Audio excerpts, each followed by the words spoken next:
नमस्कार साथियों, आपका स्वागत है जय बजरंग इंस्टीट्यूट में। जैसा कि आपने देखा था कि आधुनिक भारत के 4 लेक्चर अपन अपलोड कर चुके हैं, जिनमें अपन ने यूरोपीय कंपनियों का आगमन पढ़ा, कर्नाटक और तुम्हारा कर्नाटक के युद्ध लड़े थे अपन ने, 3 युद्ध अपन ने देखे थे। ठीक है, उसके बाद आज अपन देखने वाले हैं तुम्हारा क्या, जो 18वीं शताब्दी में तुम्हारा औरंगजेब की मृत्यु होती है 3 मार्च 1707 को। एक महान वैभवशाली मुगल साम्राज्य का पतन होता है और उसी के साथ कई नवीन ऐसे राज्य हैं जिनका उदय होता है, जैसे कि तुम्हारा हैदराबाद है, कर्नाटक है, बंगाल है, अवध है, मैसूर है, पंजाब है। तो इन सभी को अपन सीक्वेंस के साथ पढ़ेंगे। आज के वीडियो में हमने 3 राज्यों को लिया है। इन 3 राज्यों में तुम्हारे हैदराबाद, कर्नाटक और बंगाल, इन तीनों को अपन कवर करने वाले हैं। तो सबसे पहले अपन देख लेते हैं तुम्हारा हैदराबाद को। अब बात कर लेते हैं तुम्हारा हैदराबाद में तुम्हारा क्या हुआ था। तो हैदराबाद में अगर अपन बात करें, यहाँ पर तुम्हारे रहते हैं निजामुल मुल्क, जिनको चिनकिलिज खां के नाम से भी जानते हैं। इनका वंश है आसफ जाही और यहाँ पर इनको दक्खन का वायसराय बनाया जाता है 1724 में। और ये 1724 में तुम्हारी हैदराबाद स्वतंत्र राज्य की स्थापना ये कर देते हैं। स्थापना तो इन्होंने पहले ही कर ली थी, लेकिन मोहम्मद शाह रंगीला के प्रति हमेशा निष्ठावान रहे। हिंदूवादी राज्यों के प्रति या राष्ट्रों के प्रति इनका उदारवादी दृष्टिकोण रहा, जिसकी वजह से इन्होंने कभी मोहम्मद शाह रंगीला का विरोध नहीं किया। लेकिन जब बाद में मोहम्मद शाह रंगीला को पता चलता है कि इन्होंने अलग स्वतंत्र राज्य की स्थापना कर ली है, तो ये मुवारिस खां को भेजते हैं और इन दोनों के बीच में सकुर खेड़ा का युद्ध होता है। और यहाँ पर तुम्हारा जो हैदराबाद के निजामुल मुल्क हैं, इनको चिनकिलिज खां के नाम से भी जानता है। कहीं कहीं पर इनका सिर्फ निजाम के रूप में ही उल्लेख हुआ है। तो ये शरण लेते हैं तुम्हारी किसकी, बाजीराव प्रथम की, और बाजीराव प्रथम इनकी सहायता करते हैं। और बाजीराव प्रथम की सहायता से ये तुम्हारा सकुर खेड़ा का युद्ध जीत जाते हैं। और जीतने के बाद ये तुम्हारा बाजीराव प्रथम को कर के रूप में राशि नहीं देते हैं, जिस वजह से बाद में इनका भी युद्ध इनसे होता है, जो अपन बाजीराव प्रथम जब अपन पढ़ेंगे, पेशवा जब पढ़ेंगे तो उनमें अपन कवर करेंगे।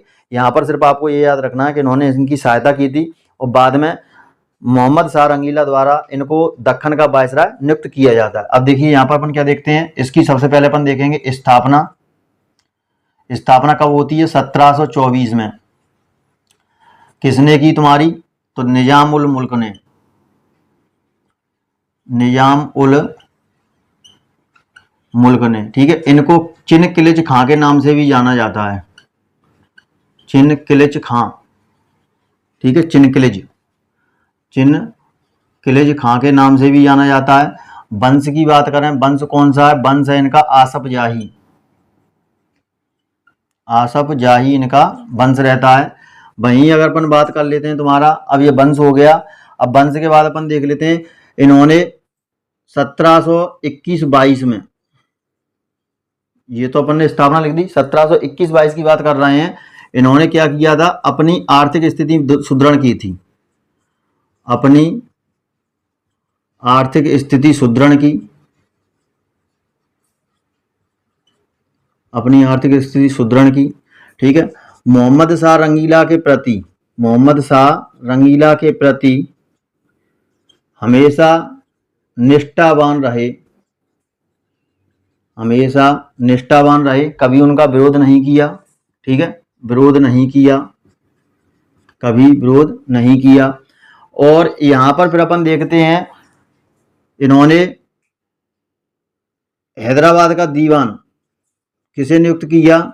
दीवान इन्होंने बनाया पूरन चंद को, जो कि एक हिंदूशाही शासक थे, राजा थे। हिंदुओं पर इनका उदारवादी दृष्टिकोण था।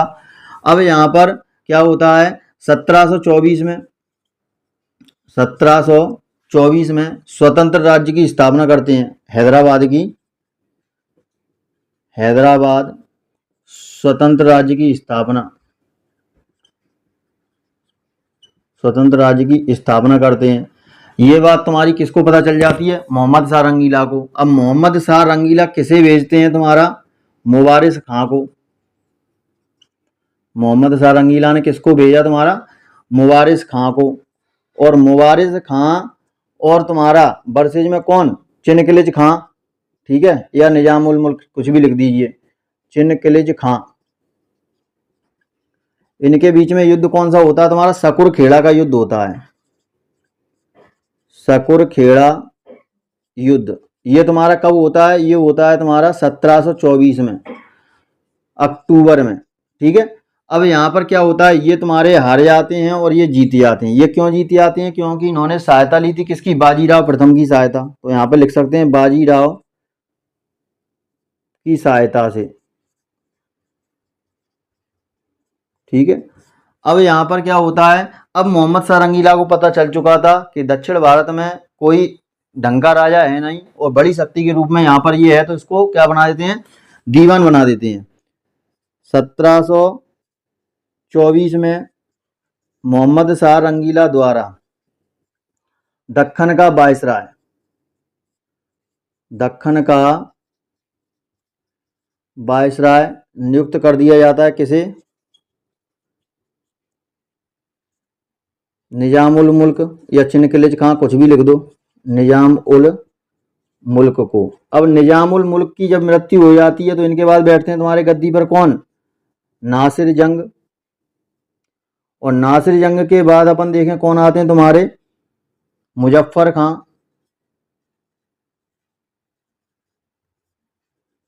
ठीक है, मुजफ्फर खां या मुजफ्फर जंग, ये इनके बाद तुम्हारे बैठ जाते हैं। और मुजफ्फर खां के बाद अगर अपन बात करें तो यहाँ पर तुम्हारा कौन आएगा? इनका पुत्र रहता है मुजफ्फर खां का तुम्हारा कौन? नहीं, मुजफ्फर खां तक ही तुम्हारा यहाँ तक रहता है। ठीक है, मुजफ्फर खां के बाद फिर सलावत जंग बैठते हैं तुम्हारे। ठीक है, नाम लिखना है तो अपन लिख सकते हैं। तो मुजफ्फर खां तक ही यहाँ पर अपन देख लेते हैं। यहाँ पर कौन बैठेगा तुम्हारा? मुजफ्फर खां। और सलावत जंग अगर लिखना है तो लिख दो सलावत जंग। अंतिम शासक ये रहते हैं। तो ये था तुम्हारा कौन सा? हैदराबाद। अब अपन देख लेते हैं तुम्हारा कर्नाटक को। कर्नाटक की अगर अपन बात करें, कर्नाटक की अगर अपन बात करें तो कर्नाटक में तुम्हारा सबसे पहला शासक कौन था? यहाँ पर सबसे पहले तो ये थे तुम्हारे यहाँ पर दोस्तली। दोस्तली के कोई पुत्री नहीं थी, वो पुत्र नहीं था, पुत्री थी। तो इनका दामाद रहता है चंदा साहब। दामाद कौन रहता है तुम्हारा? चंदा साहब। अब चंदा साहब और वर्सेज मराठा का युद्ध होता है। मराठा इनको उठाकर ले जाते हैं। ठीक है, 8 साल के लिए। अब यहाँ पर दोस्त अली के बाद यहाँ पर बैठते हैं शहादत उल्ला खां। शहादत उल्ला खां। शहादत उल्ला खां अगर बात करें, राजधानी बना देते हैं तुम्हारी अरकाट। राजधानी कहाँ बना देते हैं? अरकाट। शहादत उल्ला खां के बाद तुम्हारे बैठते हैं गद्दी पर कौन? अनवरुद्दीन। और अनवरुद्दीन की अगर अपन बात करें, तुम्हारी अंबर के युद्ध में इनकी मृत्यु हो जाती है। अंबर के युद्ध में इनकी मृत्यु होती है 1749 में। ठीक है, अब अनवरुद्दीन की मृत्यु के बाद तुम्हारा अगला यहाँ पर कौन आ जाता है? चंदा साहब। मराठे इनको छोड़ देते हैं। चंदा साहब गद्दी पर बैठते हैं। चंदा साहब की तुम्हारी मृत्यु हो जाती कैसे? तंजौर के सैनिक द्वारा। तंजौर के सैनिक द्वारा मृत्यु, पिछले वीडियो में अपन ने देखा था। और तंजौर के सैनिक के बाद जब इनकी मृत्यु हो जाती तो इनका जो पुत्र रहता है वो कौन है तुम्हारा? मोहम्मद अली, जो त्रिचुरापल्ली में जाकर शरण ले लेता है भागकर। तो मोहम्मद अली तुम्हारा शासक बनता है। तो ये था तुम्हारा कर्नाटक। अब चलते हैं अपन बंगाल की तरफ। और यहाँ इस तरीके से शॉर्ट्स जो बनाए हैं उन्हीं को आपको अपने नोट्स में करना है। अब देख लेते हैं अपन बंगाल को।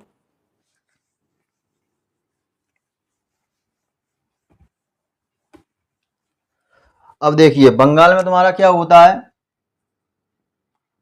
बंगाल की अगर अपन बात करें तो यहाँ पर तुम्हारा चमड़े का व्यापार और जूट का, चमड़े और जूट का व्यापार, जूट का व्यापार काफी मात्रा में होता था, जिससे यहाँ की अर्थव्यवस्था बहुत सुदृढ़ थी। और अंग्रेजों की इस पर कुदृष्टि पड़ गई और अंग्रेजों ने बंगाल को कंगाल बना दिया। देखते हैं कैसे। पहले ये क्या कहा जाता था? भारत का स्वर्ग। भारत का स्वर्ग था। ठीक है, भारत का स्वर्ग पहले था। अब यहां पर औरंगजेब के समय, औरंगजेब के समय बंगाल का सूबेदार, बंगाल का सूबेदार तुम्हारा कौन था? तो वो था तुम्हारा अजीम उशान।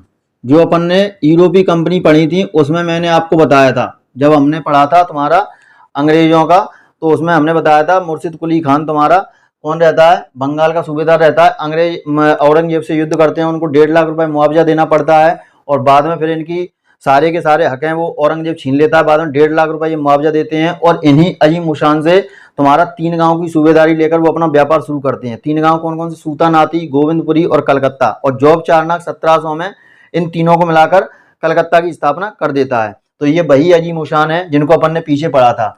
अब इन्हीं के समय तुम्हारा बंगाल का दीवान की बात करें, बंगाल का दीवान, तो बंगाल के दीवान की अगर अपन बात करें, बंगाल का दीवान तुम्हारा कौन था, मुर्शिद कुली खां। मुर्शिद कुली खां तुम्हारा बंगाल का दीवान था। अब ये भाई साहब मुर्शिद कुली खां इनसे इतना जलन रखता था, बोलता था कि ये दिल्ली में ही रहें। क्या था कि औरंगजेब के समय दिल्ली दरबार में ज्यादा कार्य थे, उन्हीं सारे कार्यों को अजीम उशान संभालता था। तो ये चाहता था ये दिल्ली रहें, कभी वापस ना आए और बंगाल की सूबेदारी मेरे को मिल जाए। हुआ भी ऐसा ही। औरंगजेब की मृत्यु के बाद तुम्हारे आते हैं बहादुर शाह, और बहादुर शाह के बाद जो अगले शासक आते हैं वो आते हैं फर्रुखसियर। और फर्रुखसियर को अपन घृणित कायर के नाम से भी जानते हैं, जैसा कि अपन ने पीछे मध्यकालीन हिस्ट्री में पढ़ा है। पूरी प्लेलिस्ट डली है मध्यकालीन हिस्ट्री में, आप देख सकते हैं, खत्म हो चुकी है चैनल पर। अब फर्रुखसियर तुम्हारे क्या करते हैं, फर्रुखसियर तुम्हारा बंगाल का सूबेदार, बंगाल का सूबेदार किसे बनाते हैं, मुर्शिद कुली खां को। मुर्शिद कुली खां तुम्हारे जैसे ही सूबेदार बनते हैं, पावर मिल जाती भाई साहब। नया कोई टीआई भी आएगा तो शुरू में रुतबा दिखाएगा। तो ऐसे ही इन्होंने किया। इन्होंने क्या किया, मुर्शिदाबाद नगर की स्थापना की। मुर्शिदाबाद नगर की स्थापना की। दूसरा, किसानों को इन्होंने बिना ब्याज के पैसे देना स्टार्ट कर दिए, जिसे बोलते हैं तकावी ऋण। तो ये तकावी ऋण और इजारेदारी जैसी व्यवस्था लेकर आए। इजारेदारी, ठीक है, व्यवस्था इन्होंने मतलब लागू कर दी। अब इजारेदारी व्यवस्था तो तुम्हारी पहले ही से आ चुकी थी, ठीक है, कौन लेके आया उनके बारे में अपन चर्चा करेंगे आगे, ठीक है। तो जब अपन भू राजस्व व्यवस्था पढ़ेंगे तब। तो यहाँ पर इन्होंने ये व्यवस्था हमारी किसानों के लिए थी। किसानों क्या मतलब, किसानों को बिना ब्याज के पैसे देना। तकावी ऋण क्या था, किसानों को बिना ब्याज के पैसे देना, बिना ब्याज के पैसे देना। अब यहां पर मुर्शिद कुली खां की बात करते हैं। इनका दामाद, इनकी मृत्यु के बाद इनका दामाद बैठता है सुजाउद्दीन। कौन बैठता है, सुजाउद्दीन। और सुजाउद्दीन का तुम्हारा पुत्र रहता है तुम्हारा सरफराज खान। पुत्र रहता है तुम्हारा सरफराज खान। अब यहां पर इसी समय अपन देखते हैं कि मोहम्मद शाह रंगीला द्वारा, अब देखिए मोहम्मद शाह रंगीला आ चुका है, एंट्री उसकी हो चुकी है। और मोहम्मद शाह रंगीला द्वारा क्या होता है, बिहार का दीवान अलीवर्दी खां को बनाया जाता है।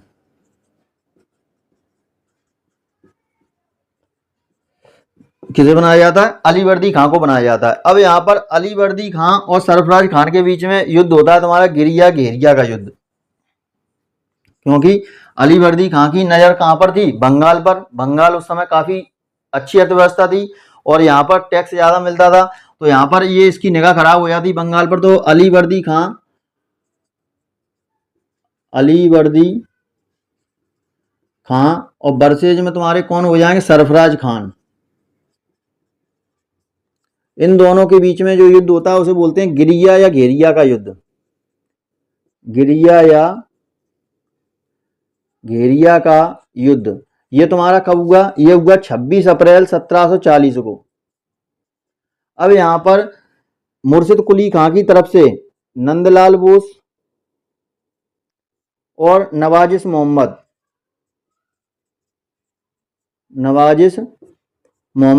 ये दोनों युद्ध करते हैं। सरफराज खान अकेले रहते हैं, ये जीत जाते हैं, ये हार जाते हैं। अब तुम्हारा जो अलीवर्दी खान है, अलीवर्दी खान तुम्हारी यूरोपियों की तुलना, यूरोपी जो थे, यूरोपियों की तुलना मधुमक्खी से करते हैं। किससे करते हैं, मधुमक्खी से की। मधुमक्खी से की। किससे कहा इन्होंने? अपने दौहित्र से, जो इनकी पुत्री का पुत्र था सिराजुद्दौला, उससे ये कहते हैं कि यूरोपियों को कभी छेड़ना मत, अगर इनको छेड़ोगे तो ये काट खाएंगे, और अगर इनको तुम सहला पुसला कर रखोगे, दोस्ती करोगे, छेड़ोगे नहीं, तो ये तुमको शहद भी देंगे। तो क्वेश्चन बनता है कि मधुमक्खियों की, यूरोपियों की तुलना मधुमक्खी से किसने की? तो किसने की? तुम्हारी अलीवर्दी खां ने। ठीक है, यहाँ पर किसने की? तो अलीवर्दी खां, अलीवर्दी खां। अब क्या होता है 1721 में, वो 51 में, 1751 में मराठाओं का यहाँ पर वर्चस्व आ जाता है। ठीक है, मराठाओं से युद्ध होने के पश्चात, मराठाओं से किससे? रघुजी भोंसले के साथ, रघुजी भोंसले के साथ तुम्हारा क्या करते हैं? उड़ीसा का बड़ा क्षेत्र देते हैं, उड़ीसा का बड़ा क्षेत्र, उड़ीसा का बड़ा क्षेत्र, और वार्षिक चौथ देना प्रारंभ कर देते हैं ताकि इनके राज्य की सुरक्षा हो सके। अब यहाँ पर क्या होता है 1756 में इनकी मृत्यु हो जाती है। 1756 में अलीवर्दी खां की मृत्यु, अलीवर्दी खां की मृत्यु हो जाती है। और इनकी मृत्यु के बाद अगला शासक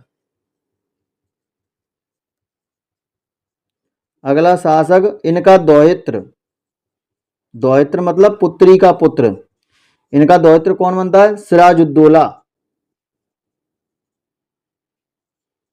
सिराजुद्दौला। अब जैसे ही सिराजुद्दौला तुम्हारा शासक बना, तो इसके दरबार में कई विरोधी थे, जैसे कि इनकी मौसी थी घसीटी बेगम, और तुम्हारा पूर्णिया का नवाब था शौकत अली, और सेना का सेनापति था मीर जाफर। ये चाहते थे कि ये कभी गद्दी पर बैठे ना, मतलब इतने विरोधी थे। तो यहाँ पर क्या होता है, यहाँ पर अपन लिख लेंगे पहले इनके विरोधी, इनके विरोधी, इनके विरोधी कह लें या गद्दार कह लें। कौन है भाई इनके? ये एक है तुम्हारे कौन? घसीटी बेगम, घसीटी बेगम जो कि इनकी मौसी हैं। दूसरा अपन बात कर लेते हैं तो कौन है तुम्हारे?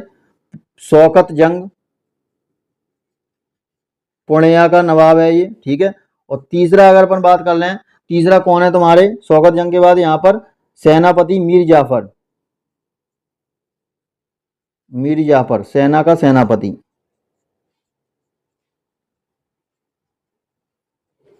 ये गद्दार ही इसको ले डूबते हैं। अब क्या होता है सिराजुद्दौला जो तुम्हारा होता है, यह फर्रुखसियर द्वारा 1717 में, जैसा कि अपन ने पीछे पढ़ा था कि 1717 में तुम्हारा फर्रुखसियर का इलाज करने के लिए एक दल आता है। कौन?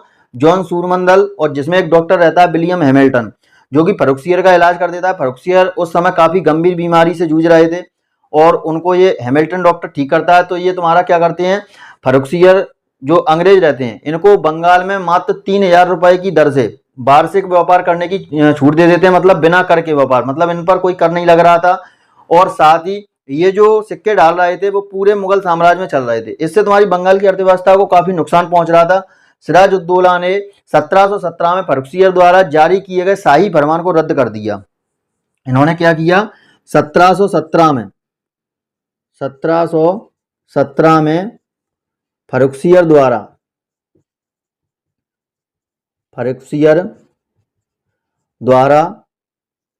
जारी शाही फरमान रद्द,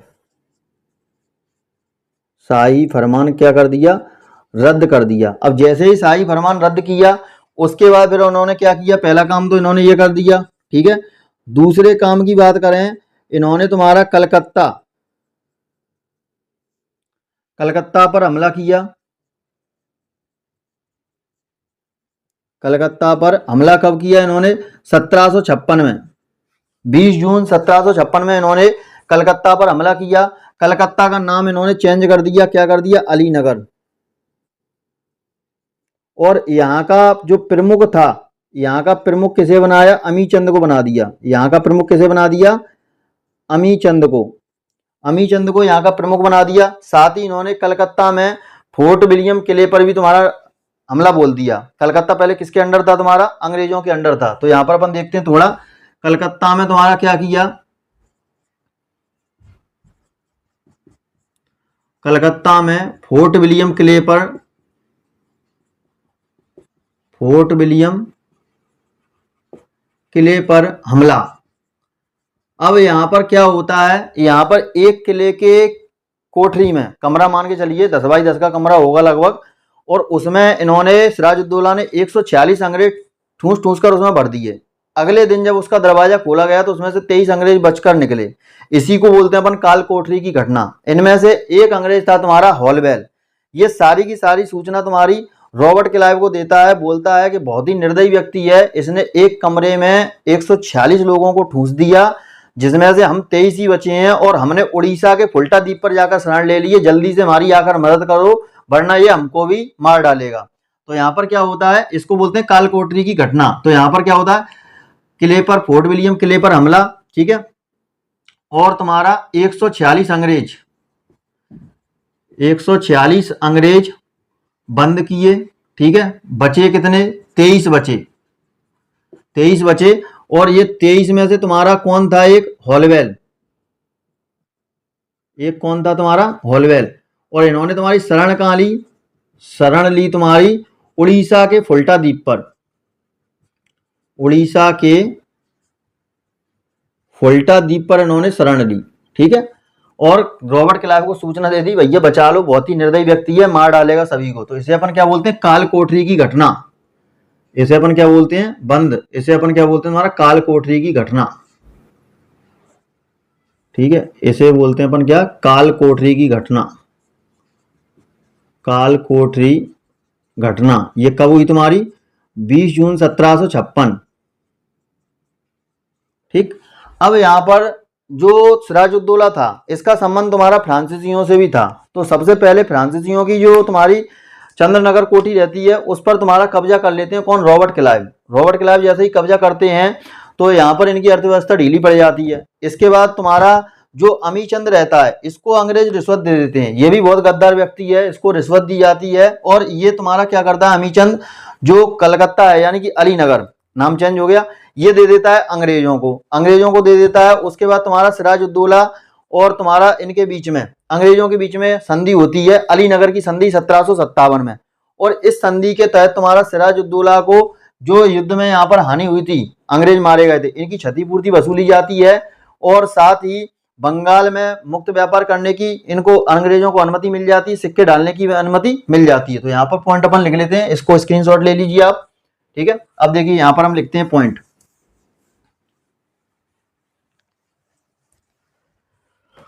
इसके बाद यहां पर लिखेंगे अपन, क्या लिखेंगे, अंग्रेजों द्वारा, अंग्रेजों में कौन, रॉबर्ट क्लाइव, ठीक है। चंद्रनगर पर कब्जा, चंद्रनगर कोठी पर कब्जा, ठीक है। और तुम्हारा 1757 में अलीनगर संधि, अलीनगर संधि किस किस के बीच में होती है, अलीनगर संधि तुम्हारी अंग्रेज और तुम्हारी कौन, सिराजुद्दौला, अंग्रेज और सिराज के बीच में होती है। क्या मिलता है तुम्हारा, मुक्त व्यापार, ठीक है। दूसरा, एक मुक्त व्यापार हो गया, सिक्के डालने की अनुमति, सिक्के डालने की अनुमति। तीसरा, किलेबंदी का अधिकार, किलेबंदी का अधिकार। और तुम्हारा क्षतिपूर्ति, क्षतिपूर्ति युद्ध में जो नुकसान हुआ किसने दी, क्षतिपूर्ति सिराज ने दी, सिराज ने दी।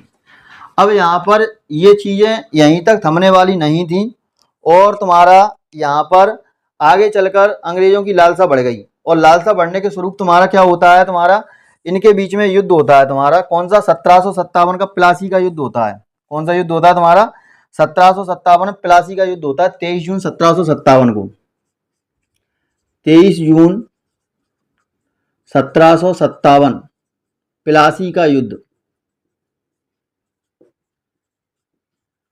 कौन सा युद्ध होता है तुम्हारा, प्लासी का युद्ध। किस किस के बीच में होता है, अंग्रेज वर्सेस तुम्हारा कौन, सिराजुद्दौला,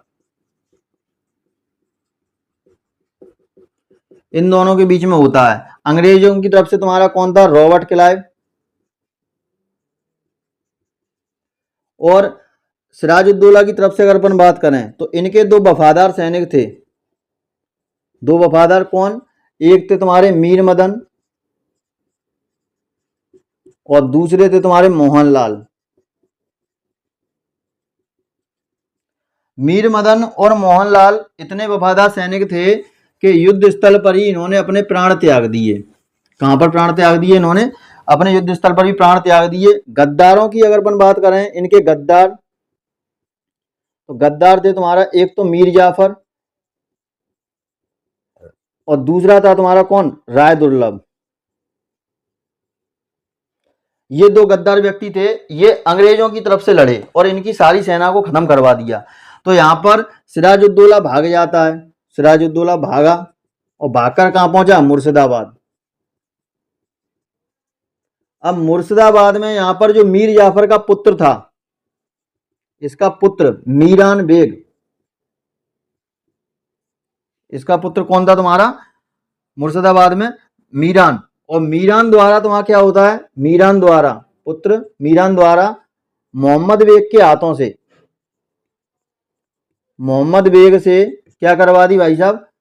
तुम्हारी सिराजुद्दौला की हत्या। मुर्शिदाबाद में तुम्हारा कौन आया भागकर? सिराजुद्दौला।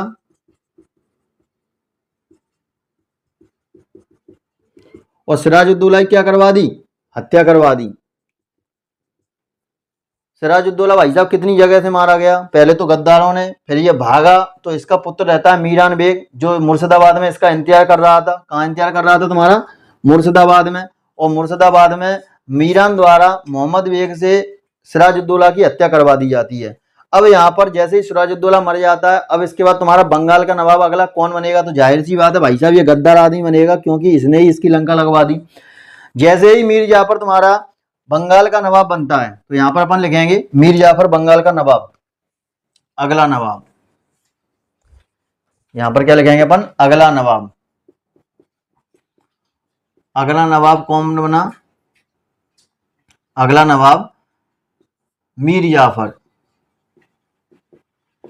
तो मीर जाफर जब अगला नवाब बना तो कब बनना है तुम्हारा? देखो 1757 में युद्ध हुआ, ये बनेगा तुम्हारा 1757 से लेके 1760 तक। 3 साल रहता है। 3 साल में इसने वो सारे कांड कर दिए कि बंगाल को इसने तरीके से कंगाल कर दिया, धज्जियां उड़वा दी। क्या किया इसने? तो जैसे ही ये बना, तो पहली बार जब ये बना तब बंगाल की पहली क्रांति कहा जाता, जब ये हटा तब बंगाल की द्वितीय क्रांति कहते हैं, क्योंकि उस समय क्रांतियां हुई थी। अब यहाँ पर ये तुम्हारा रॉबर्ट क्लाइव का गधा था। रॉबर्ट क्लाइव जो इससे बात करता था उसी का ये पालन करता था। इसने निरंतर बंगाल के खजाने से धन लुटवाता रहा और साथ ही तुम्हारा बंगाल, बिहार, उड़ीसा में तुम्हारा जगह जगह इसने मतलब पूरी अर्थव्यवस्था को डवाडोल कर दिया। इस वजह से तुम्हारा जैसे ही अर्थव्यवस्था फैल होती है बंगाल की, तो वहां पर क्या होता है, जो रॉबर्ट क्लाइव होता है यह इंग्लैंड चला जाता है। रॉबर्ट क्लाइव के इंग्लैंड जाने का कारण क्या था? यहाँ की अर्थव्यवस्था फैल गई, उसने कहा इसको तो अपन ने लूट ही लिया है, कोई दिक्कत नहीं है। उसके बाद तुम्हारा ये फिर हटा दिया जाता है। अमीर उमला की उपाधि मिल जाती है किसको? अमीर उमला की उपाधि तुम्हारी मिलती है किसको? रॉबर्ट क्लाइव को। रॉबर्ट क्लाइव को उपाधि दे देते हैं, ठीक है। अब यहाँ पर अपन लिख लेते हैं, यहाँ पर इसके पॉइंट क्या लिखेंगे अपन? यहाँ पर अगला नवाब मीर जाफर, यह रॉबर्ट क्लाइव का गधा कहा जाता है। क्वेश्चन बनता है कि रॉबर्ट क्लाइव का गधा कौन है? तो रॉबर्ट क्लाइव का गधा कौन? तुम्हारा मीर जाफर। बंगाल, बिहार और उड़ीसा से निरंतर धन लुटवाया, से निरंतर इसने धन लुटवाया। साथ ही बंगाल के खजानों तक, बंगाल के खजाने तक अंग्रेजों की पहुंच, अंग्रेजों की पहुंच हो चुकी थी और बंगाल के खजाने तक अंग्रेजों की पहुंच हो गई। बंगाल बन गया कंगाल। बंगाल की अर्थव्यवस्था, बंगाल की अर्थव्यवस्था कैसी हो गई तुम्हारी? डाउन। नीचे एरो लगा दी। बंगाल की अर्थव्यवस्था कैसी हो गई? डाउन हो गई। अब यहां पर रॉबर्ट क्लाइव कहां गया? इंग्लैंड। रॉबर्ट क्लाइव इंग्लैंड गया, ठीक है। रॉबर्ट क्लाइव इंग्लैंड गया, इसको हटा दिया जाता है। अगला नवाब अब इसके बाद कौन बनता है? मीर कासिम। अगला नवाब अगला नवाब कौन बनेगा? मीर कासिम। अब मीर कासिम कब से कब तक बनेगा? 1760 से लेके 1763 तक। ये भाई साहब बहुत चतुर व्यक्ति था। जैसे अगर अपन बात करें, ये अयोग्य था, स्वतंत्र नहीं था, अंग्रेजों का गुलाम था। और यहीं पर अगर अपन इसकी बात करें, ये एक योग्य शासक था, दूरदर्शिता का भाव रखने वाला था। तो इसने क्या चालाकी अपनाई? इसने अंग्रेजों को तुम्हारा बर्दमानपुर, मिदना और चटगांव जैसे बंदरगाह इसने दे दिए। और साथ ही इसने अंग्रेजों से कह दिया कि आप हमारे आंतरिक मामलों में हस्तक्षेप नहीं करेंगे। और इसने क्या किया? एक सैन्य सहायता, मतलब एक सैन्य टुकड़ी का निर्माण किया और उसको यूरोपीय पद्धति पर सेना को शिक्षण करने के लिए इन्होंने गुरगिन खां और मोहम्मद टकी खां, इन दोनों व्यक्तियों से इसको शिक्षा दिलवाई अपनी सेना को। और इस सेना का सेनापति तुम्हारा समरू नामक एक जर्मन सैनिक था, उसको सेनापति नियुक्त किया। साथ ही इन भाई साहब ने तुम्हारा क्या कर दिया? दो कर लेना स्टार्ट कर दिए। एक था तुम्हारा अब्बाब कर और दूसरा था खिजरी कर। अब्बाब कर सभी से लिया जाता था और जो खिजरी कर तुम्हारा था वह यह अंग्रेज अधिकारियों से लेने लगा। साथ ही इसने जो 1717 का फर्रुखसियर का शाही फरमान था, जो सिराजुद्दौला ने तुम्हारा बंद किया था, वही गलती इन भाई साहब ने कर दी। इन्होंने वो शाही फरमान फिर रद्द कर दिया। तो इस वजह से अंग्रेजों द्वारा इनको हटा दिया गया। ठीक है, तो यहां पर अपन क्या लिखेंगे? मीर कासिम तुम्हारा योग्य, कुशल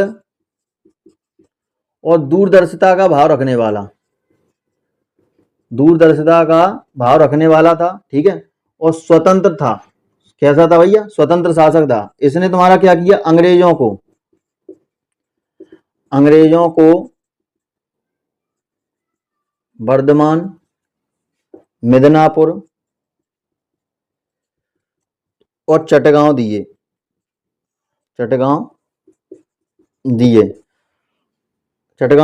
अंग्रेज हस्तक्षेप नहीं करेंगे, अंग्रेज हस्तक्षेप नहीं करेंगे। ठीक है, अब इसने क्या किया? तुम्हारा सैन्य शक्ति का निर्माण किसने किया? तुम्हारा मीर कासिम ने। मीर कासिम सेना का निर्माण और सेना को निर्माण के बाद यूरोपीय पद्धति पर प्रशिक्षण, यूरोपीय पद्धति पर प्रशिक्षण किस किस से दिलवाया? तो तुम्हारा एक गुरगिन खां और दूसरा मोहम्मद टकी खां। इन दो व्यक्तियों से अपनी सेना का इसने क्या दिलवाया? प्रशिक्षण दिलवाया। साथ ही अपन देख लेते हैं अब इधर थोड़ा, प्रशिक्षण दिलवाया। और सेना का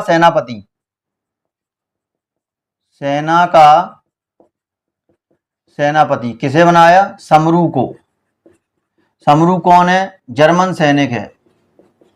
कौन है समरू? तुम्हारा जर्मन सैनिक है। इसको सेना का सेनापति बना दिया। साथ ही इन्होंने दो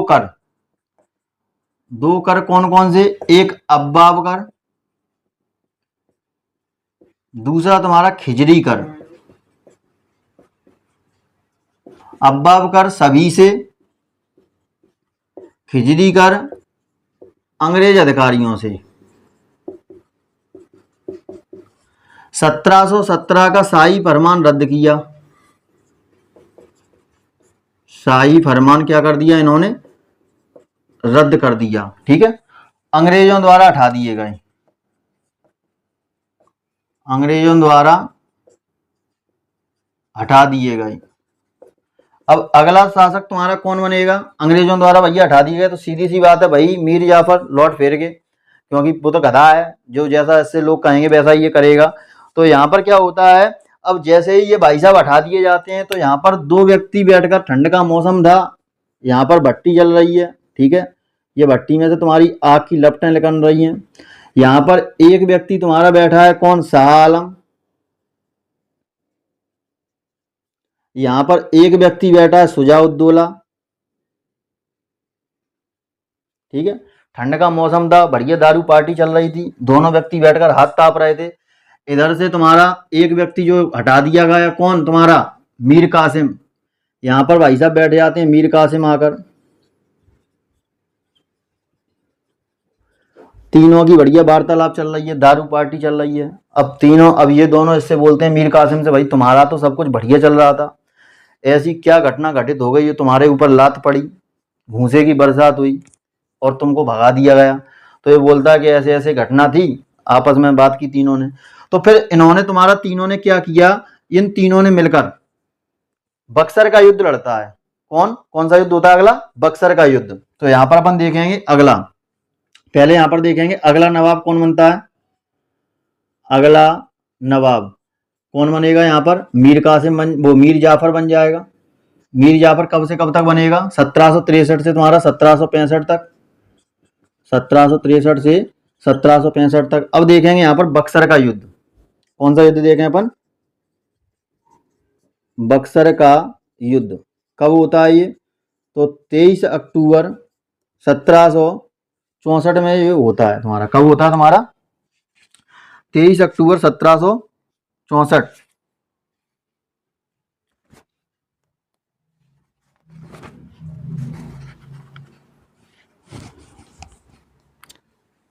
तेईस अक्टूबर 1764 में कौन सा युद्ध होता है तुम्हारा, बक्सर का युद्ध होता है। अब बक्सर का युद्ध किन किन के बीच में लड़ा गया था, तो अंग्रेजों के बीच और मीर कासिम की संयुक्त सेनाओं के बीच। संयुक्त सेना भाई साहब कौन, ये तीनों व्यक्ति। तो यहाँ पर इनके पास अगर अपन देखें 40,000 की सेना थी, लगभग 40,000 से 60,000 की। और इधर जो तुम्हारा युद्ध होता है, इधर रहता है तुम्हारा हेक्टर मुनरो अंग्रेजों की तरफ से, इसके पास मात्र 20 तोपें थी और 7,000 सैनिक थे। इतना होने के बाद 40-60,000 सैनिक होने के बाद ये हार जाते हैं। कारण क्या था, इनकी सेना असंगठित थी, कोई इधर जा रहा है कोई उधर जा रहा है, कोई अनुशासन नहीं था। और यहाँ पर इसके पास सेना जो थी वह संगठित थी। तो इन दोनों के बीच में जब ये युद्ध होता है बक्सर का, तो यहाँ पर ये हार जाते हैं। मीर कासिम जो होता है ये भागकर चला जाता है दिल्ली, और दिल्ली में इसकी 1777 में मृत्यु हो जाती है।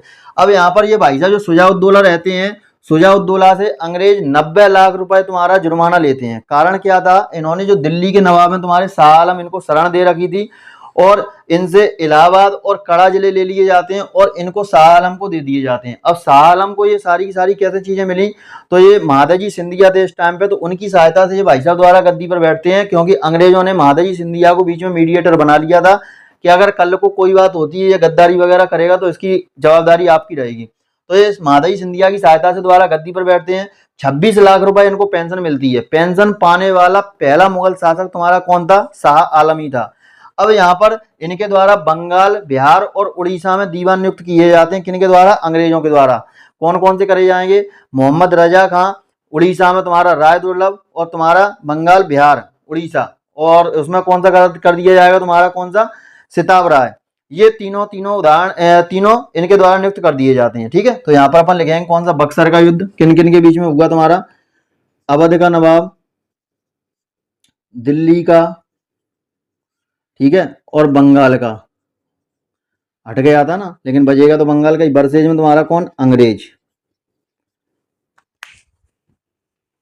अवध का नवाब तुम्हारा कौन है, सुजाउद्दौला। दिल्ली का कौन है, शाह आलम।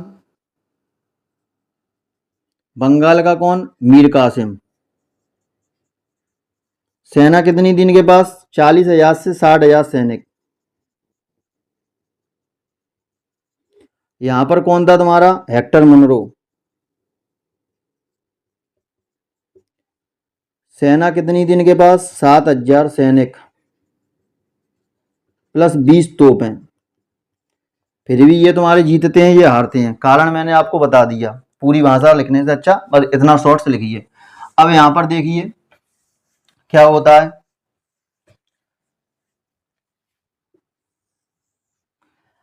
मीर कासिम दिल्ली भागता है। मीर कासिम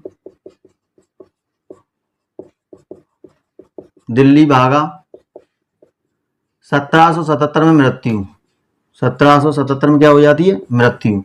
दूसरा तुम्हारा किससे, सुजाउद्दौला से। सुजाउद्दौला से इलाहाबाद और कड़ा जिले लेकर किसे दिए जाते हैं, शाह आलम को। शाह आलम को दिए।